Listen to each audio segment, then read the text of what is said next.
Lorsque le magma est fabriqué, il remonte donc à l'intérieur de la croûte continentale.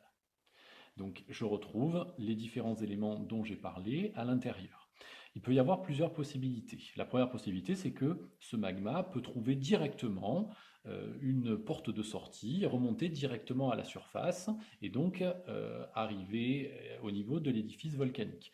Dans le cadre d'une zone de subduction, ce mécanisme-là est très rare.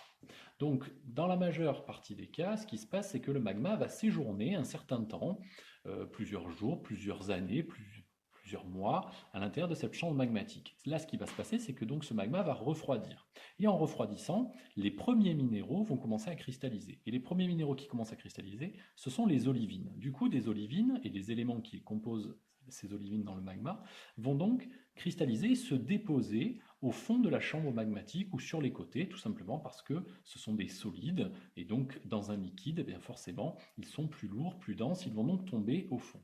Donc vous voyez que le magma restant va être appauvri en olivine. Et puis, s'il reste encore dans la chambre magmatique, cette fois, ce sont les pyroxènes qui vont cristalliser. Du coup, les pyroxènes vont également se retrouver au fond de la chambre magmatique. Là encore, avec généralement encore de l'olivine.